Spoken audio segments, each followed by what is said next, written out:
Hey folks, Kevin here. Well, some of my family members and other people have asked me along the way, what sort of food should they be growing in their gardens? What sort of foods are you folks eating with your lifestyle changes, with lifestyle medicine approach to consuming, which is evidence-based, science-based information. And I posted videos from Dr. Greger's site. I use Dr. Joel Foreman's information, Dr.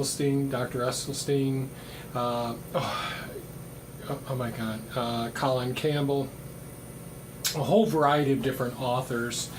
But I really like looking at the research. So whatever the book is, let's pull the articles and see what we think. And that's one of the things I love about Dr. Greger's nutritionfacts.org. So far today, I made smoothies this morning, and you've seen a video. I'll put a link up there in the upper right hand corner to us using our bullet blender. And there is a big difference between blending your food and juicing your food. Much more nutrients you're going to get as a result. You're going to take better care of your microbiome by using the blending system. That way you can get all that extra fiber and phytonutrients into your body.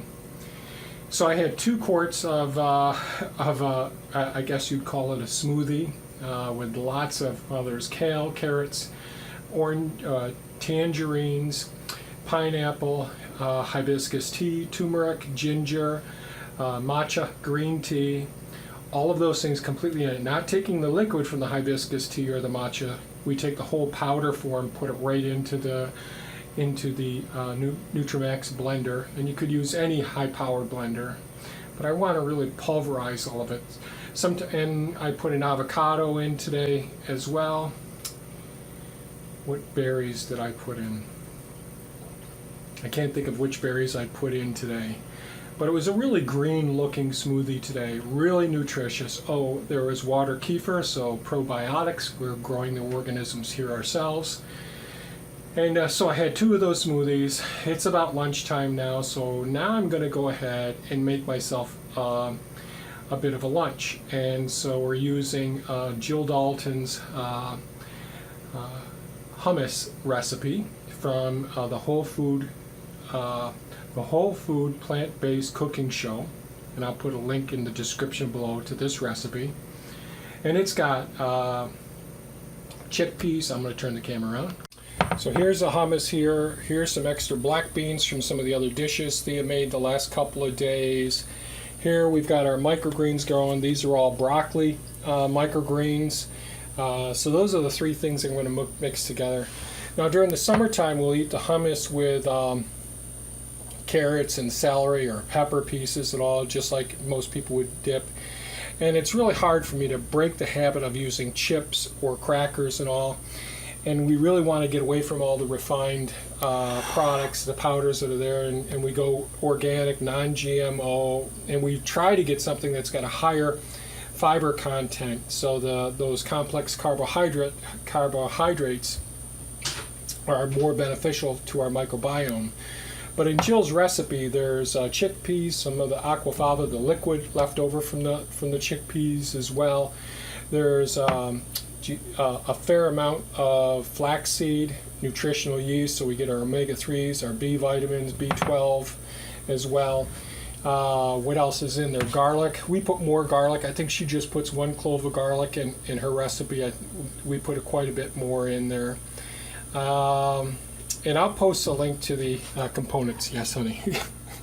Glenda just joining me as well. So all of these components, and yes, our cat's running around on the kitchen counter here. So I'm going to go ahead and layer this now. And you know, we want to make sure that we're getting, if we can, getting broccoli sprouts or the broccoli microgreens into your system. If you're not eating enough of the cruciferous vegetables, you want to get that sulforaphane into your body as well. Really does lots of damage repair. So the combination of these here also add to the combination that we had for breakfast as well. So let me see if I can record how this little treat is made.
So here's the dish completed. I can eat this nicely with a fork. I'll stir it around a little bit, and that way I'm getting a really beautiful, highly nutritious components to my diet.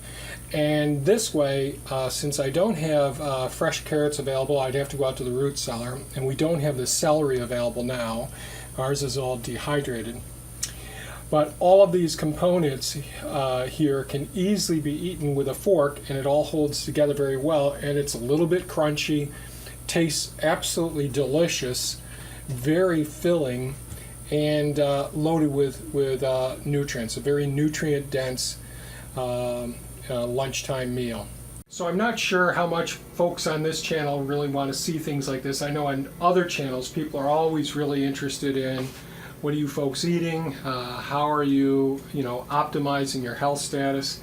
During the wintertime, I really don't need as many calories as I consume, but it's out of habit. I really love to eat, and this is such delicious food that I enjoy it so much.